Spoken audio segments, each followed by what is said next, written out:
analisis SWOT industri sawit di Pekanbaru, yaitu ada strength atau kekuatan. Yang pertama, memiliki luas perkebunan sawit terluas di dunia, yang dimana Pekanbaru sendiri adalah sebuah kota di Provinsi Riau yang memproduksi minyak sawit terbesar di Indonesia. Lalu yang kedua, memiliki 4 sektor rantai nilai global industri sawit seperti sektor perkebunan, industri hulu, industri hilir, dan juga unit pengolahan dan pemasaran. Yang ketiga, memproduksi CPO atau crude palm oil, yaitu minyak kelapa sawit mentah, dan PKO atau juga palm kernel oil, yaitu minyak inti sawit dari pengolahan TBS atau juga tandan buah sawit segar. Yang keempat, potensi mendorong pertumbuhan sentra-sentra ekonomi baru di Pekanbaru. Lalu ada weakness atau juga kelemahan. Kelemahan yang pertama itu ada beberapa faktor yang mempengaruhi produktivitas TBS seperti kualitas tanaman, bencana alam, hama, cuaca, dan juga curah hujan. Lalu yang kedua, kebijakan perlindungan hutan juga mengurangi luas perkebunan sawit. Lalu yang ketiga, kesulitan mengatur harga dan juga persediaan bahan baku. Lalu selanjutnya ada opportunities atau peluang. Peluang yang pertama yaitu memproduksi beragam produk turunan kelapa sawit seperti stearin, oleokimia dasar, fatty acid, fatty alkohol, fatty amines, methyl ester, dan juga lain-lain. Lalu yang kedua, membangun pusat ekonomi baru di Pekanbaru. Peluang yang ketiga yaitu penerapan produksi bersih, dan yang keempat, kolaborasi dengan lembaga riset dan universitas sebagai lokasi penelitian. Lalu juga ada threats atau ancaman. Ancaman yang pertama itu kebijakan perlindungan hutan juga menyusulkan luas perkebunan sawit.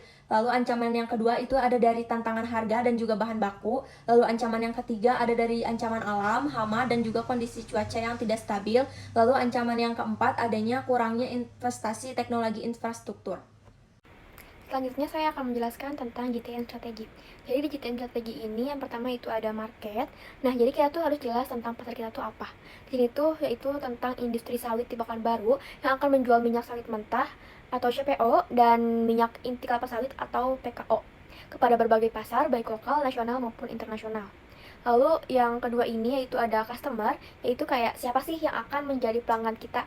Nah, pelanggan kita di sini bisa berupa pedagang, pengusaha, atau bahkan individu yang membutuhkan produk-produk sawit seperti CPO dan PKO ini. Lalu selanjutnya yang ketiga ini itu ada distribusi. Jadi kayak bagaimana sih cara kita menyampaikan produk kita ke pelanggan. Nah, di sini tuh kita bisa menjual produk-produk CPO dan PKO ini melalui toko-toko distribusi atau bahkan platform e-commerce gitu. Lalu yang keempat ada messaging. Nah, di messaging ini tuh kayak penting juga ya untuk mengetahui pesan apa sih yang ingin kita sampaikan tentang produk kita dan bagaimana kita ingin dilihat oleh pelanggan. Karena sebagaimana tujuannya, produk kita tuh harus terkenal sebagai produk yang berkualitas tinggi dengan harga yang bersaing gitu.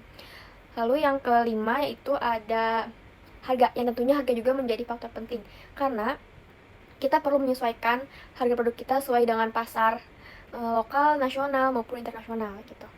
Selanjutnya yang keenam itu ada persona. Jadi kita juga perlu memahami siapa sih sebenarnya orang-orang yang akan membeli produk kita gitu. Lalu yang ketujuh ini yaitu ada nilai yang fungsinya untuk menonjolkan produk-produk di pasaran. Jadi kita tuh perlu membuat matriks nilai yang menyoroti keunggulan produk kita seperti kualitas tinggi, harga yang bersaing, dan pelayanan pelanggan yang baik gitu. Lalu selanjutnya yang kedelapan yaitu ada pemasaran. Jadi strategi pemasaran kita ini harus mencakup branding, generasi lead, dan konten yang menarik. Lalu next yang ke-9 yaitu ada journey yang fungsinya untuk memahami perjalanan pembelian dari awal hingga akhir, dari pencarian informasi produk hingga pembelian. Lalu yang ke-10 yaitu ada penjualan. Jadi kayak bagaimana sih kita akan menjual produk kita gitu. Nah, kita tuh perlu merencanakan strategi penjualan apa nih yang melibatkan berbagai metode penjualan dan strategi dengan dukungan lainnya gitu. Lalu yang ke-11 ini yaitu ada metrik sukses.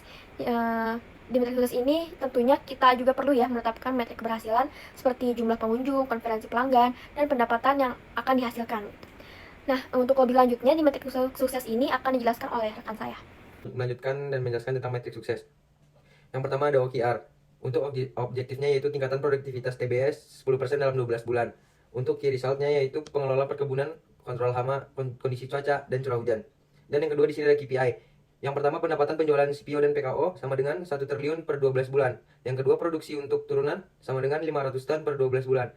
Yang ketiga konversi pengunjung ke pelanggan sekitar 20% per 12 bulan. Dan yang terakhir di sini ada jumlah pengunjung yang berjumlah 10.000 orang per 12 bulan. Next, ada budget dan sumber daya. Yang tentunya kita juga perlu ya memperkirakan budget dan sumber daya apa nih yang kita butuhkan untuk mengimplementasikan strategi GTM kita, termasuk kayak biaya pemasaran, penjualan, dan dukungan lainnya gitu. Untuk budget dari industri sawit ini kurang lebih akan dijelaskan oleh rekan saya. Baik, selanjutnya di sini saya akan menjelaskan perhitungan budget untuk go to market industri sawit di Pekanbaru. Pertama ada pengeluaran operasional. Biaya operasional sebesar 100 juta, untuk biaya pemasaran sebesar 50 juta, lalu biaya penjualan sebesar 30 juta, dan biaya dukungan sebesar 20 juta. Maka total pengeluaran operasional yang didapatkan ialah 200 juta rupiah. Selanjutnya pengeluaran investasi. Pertama pengeluaran biaya penambahan TBS sebesar 500 juta, lalu biaya pengolahan TBS sebesar 1 miliar, biaya pembuatan produk CPO dan PKO sebesar 1,5 miliar, lalu biaya pengiriman produk sebesar 500 juta, dan total pengeluaran yang didapatkan dari total pengeluaran investasi ialah sebesar 3,5 miliar. Ketiga ada pendapatan. Harga produk CPO yaitu sebesar 10.000 per kilogram, lalu harga produk PKO sebesar 8.000 per kilogram, lalu jumlah untuk produk CPO sebesar 500 ton, dan jumlah produk PKO sebesar 1.000 ton. Pendapatan dari produk CPO ialah sebesar 5 miliar, pendapatan dari produk PKO sebesar 8 miliar, lalu total dari semua pendapatan ialah sebesar 13 miliar rupiah. Keempat ada laba. Untuk laba operasional yaitu 13 miliar dikurangi 200 juta yang didapatkan sebesar hasil 12,8 miliar. Lalu laba investasi 13 miliar dikurangi 3,5 miliar, total yang didapatkan yaitu sebesar 9,5 miliar. Lalu total dari keseluruhan laba yaitu 22,3 miliar rupiah. Kelima ada kebutuhan dana.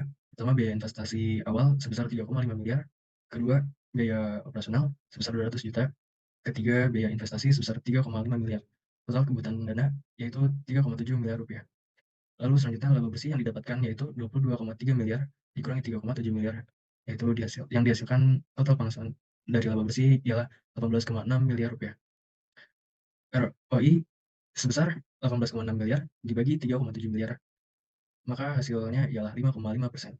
Dengan budget ini, industri sawit di Pekanbaru dapat mengembangkan JTM yang efektif untuk mengembangkan peluang di pasar CPO dan PKO. Lalu ada identifikasi 3 resiko industri sawit di Pekanbaru. Nah, yang pertama nih ada resiko kualitas. Nah, apa sih resiko kualitas ini? Resiko ini tuh tumbuh karena minyak kelapa sawit yang kita harapin nih nggak sesuai ternyata sama standar kualitas yang diharapin sama para konsumen. Misalnya itu gara-gara kualitasnya kurang bagus atau ada sesuatu hal yang bikin mereka mengganjel lah gitu. Nah, cara ngurangin resiko ini juga bisa dengan cara kayak kita tuh ngeliatin proses produksinya lebih baik gitu, lebih teliti, dan juga kita tuh ikut menjaga gitu pengawasan kualitasnya. Lalu yang kedua itu ada resiko harga. Apa sih resiko harga itu? Resiko ini tuh muncul kalau misalkan harga minyak kelapa sawit itu nggak sesuai, nggak bisa bersaing gitu sama produk yang lainnya. Misalnya nih gara-gara harganya terlalu tinggi atau harganya tuh benar-benar jomplang dibandingkan yang lain gitu. Nah, cara misalkan ngurangin resiko ini juga bisa dengan cara kayak kita ngecek dulu nih pasarnya gimana, terus atur juga harga kita tuh sesuai nggak sih sama pasar yang sedang ada gitu, yang sedang berlangsung. Nah, yang terakhir itu ada resiko kapitalis. Apa sih resiko kapitalis ini? Nah, resiko ini tuh terjadi kalau misalkan kita investasi industri sawit gak bisa membalikin keuntungan yang telah kita harapkan gitu di awal. Nah, cara ngurangin resiko ini juga bisa dengan cara kita analisis dulu resikonya, habis itu kita atur strategi investasi yang cocok sama kondisi pasar yang sedang berlangsung. Selanjutnya ada mitigasi resiko. Yang pertama itu ada identifikasi resiko yang dapat muncul dalam proyek seperti resiko kualitas, harga, dan risk kapital. Yang kedua itu ada analisis resiko, yaitu untuk menentukan dampak dan kemungkinannya terjadi resiko. Yang ketiga itu ada mitigasi resiko, yaitu tindakan untuk mengurangi resiko seperti memperbaiki proses produksi, mengatur harga yang kompetitif, dan mengatur strategi investasi yang sesuai. Yang keempat itu ada monitoring dan pengawasan. Pengawasan dan monitoring terhadap resiko untuk mengidentifikasi kondisi yang berubah dan mengurangi resiko. Yang kelima itu ada pengawasan kualitas. Pengawasan kualitas produk CPO dan PKO untuk memastikan kualitas yang diinginkan oleh konsumen. Dan yang keenam ada pengawasan harga. Pengawasan harga produk CPO dan PKO untuk memastikan harga yang kompetitif dengan produk lainnya.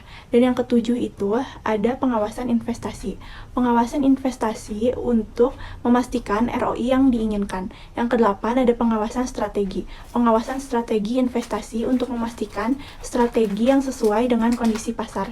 Kesembilan ada pengawasan resiko. Pengawasan resiko untuk mengidentifikasi kondisi yang berubah dan mengurangi resiko. Dan yang terakhir ada pengawasan kinerja, yaitu pengawasan kinerja proyek untuk memastikan proyek berjalan sesuai dengan jadwal dan budgetnya.